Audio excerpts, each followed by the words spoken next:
चारों ओर अंधेरा ही था। अपने ही सोच में मग्न पूर्वी नीचे बैठकर बहुत वक्त तक ऐसे ही बैठे फर्श की तरफ एकटक देख रही थी। पति के धोखेबाजी से पूर्वी अंदर से टूट गई थी। उसने बोले हुए वह शब्द पूर्वी के दिल में घाव कर गए थे। इस बार पंकज ने तो हद पार कर दी थी। अब और जीने का कोई अर्थ ही नहीं बचा था। अब खुद को खत्म कर दूं, इसके सिवाय दूसरा विचार उसके मन में नहीं आ रहा था। दोनों बच्चे गहरी नींद में थे। एक नजर उनकी तरफ देखा, उनके सिर पर प्यार से हाथ फेरा। आंखों में आंसुओं की धारा बहने लगी थी। उसने मन में एक दृढ़ निश्चय किया था। रात के 2 बजे थे, हर तरफ बहुत सन्नाटा था और वह धीरे से उठी और दूसरे रूम में गई। गले में फांसी का फंदा डालने ही वाली थी, तभी कुछ गिरने का आवाज आई। पूर्वी का 2 साल का बेटा जोर जोर से रोने लगा। उसी क्षण पूर्वी की 6 साल की बेटी चिल्लाने लगी, मम्मी छोटू बेड के ऊपर से नीचे गिर गया। तुम कहाँ हो? देखो ना छोटू कितना रो रहा है।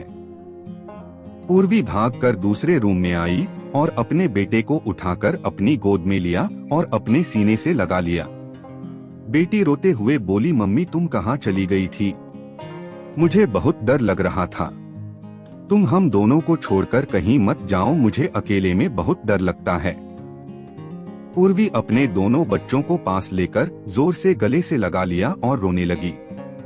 दोनों बच्चे उसके सीने से लिपटकर सो गए। रोते रोते पूर्वी को कब नींद आ गई उसे पता ही नहीं चला। कामवाली बाई गंगू की आवाज से पूर्वी की नींद टूटी। अरे मैडम, आपने बाहर का गेट खुला क्यों छोड़ दिया था? अरे मैडम क्या हुआ, अभी तक आप सोई हुई हो? तबीयत तो ठीक है ना?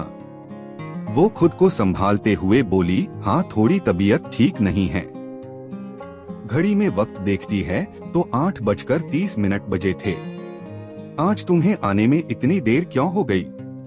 मैडम चौथी गली में मेहताजी रहते हैं ना, उनकी बहू ने फांसी लगाकर आत्महत्या कर ली। 2 बच्चे हैं उनकी एक 10 साल की बेटी और 6 साल का बेटा है। यह सुनकर पूर्वी के कलेजे को धक्का लगा। अपनी साड़ी ठीक करके उसने पूछा, कब हुआ? गंगू ने बोला, रात को हुआ मैडम। मैंने ऐसा सुना है कि उसके पति की दूसरी औरत से संबंध थे। कमबख्त अभी तक नहीं आया। अचानक पूर्वी ने गुस्से से बोली, अच्छा किया, वह आया या नहीं आया उससे क्या फर्क पड़ता है? अब वह थोड़ी ना देखने आने वाली है। ये सुनकर गंगू पूर्वी के कान के पास आई और धीरे से बोली, मैडम मैं अनपढ़ गवार हूँ और घर घर में जाकर झाड़ू पोछा करके मेरा पेट भरती हूँ और आप पढ़े लिखे हुए लोग हो। भले ही मैं आपसे उम्र में बड़ी हूँ, जीवन का अनुभव आपसे थोड़ा ज्यादा है। आजकल साहब और आपके बीच जो चल रहा है वह ठीक नहीं है। मुंह बंद था फिर भी मेरे कान खुले रहते थे। मैं एक औरत हूँ और औरत के दुख में भी समझती हूँ, इसलिए मुझे आपको एक बात बतानी है। आत्महत्या यह कोई भी समस्या का समाधान हो नहीं सकता। जिंदगी में उतार चढ़ाव तो होते ही रहते हैं। इसका मतलब ऐसा नहीं कि आप अपनी जान दे दो। मैडम जी, कभी कभी आदमी अपना रास्ता भटक जाता है पर अंत में घूमकर अपने ही घर वापस आता है, और जब नहीं आए तो भी क्या फर्क पड़ता है? आप किसके लिए मरना चाहती हो? जो आपको प्यार नहीं करता, जिसको आपकी थोड़ी सी भी परवाह नहीं हो, उसके लिए आप जी नहीं सकती जो आपसे प्यार करते हैं। जिसको आपकी कदर हो, आपके माता पिता जो आपसे बहुत प्यार करते हैं, आपके बच्चे जिनको आपकी जरूरत है। गंगू का बोलना सुनकर पूर्वी की आंखों में से आंसू की धारा बहने लगे। पूर्वी गंगू को गले लगाकर रोने लगी। गंगू पूर्वी को पीठ पर से हाथ फेरते हुए सोफे पर बैठाती है और बोलती है, बुरा न मानो तो एक बात बोलूं मैडम, खाली दिमाग शैतान का घर होता है। आप घर में बैठकर फालतू बातों को सोचते हो। मैं आपके घर में काम करने के बाद में 9 से 3 इस वक्त स्कूल में झाड़ू लगाने जाती हूँ। वहाँ की प्रिंसिपल मैडम बहुत अच्छी है। आप तो पढ़े हुए हो, अगर आप बोलती हो तो मैं आपके लिए टीचर का काम करने का पूछूं क्या? आपका वक्त भी निकल जाएगा और मन भी लग जाएगा। इस पर पूर्वी चुप बैठी थी।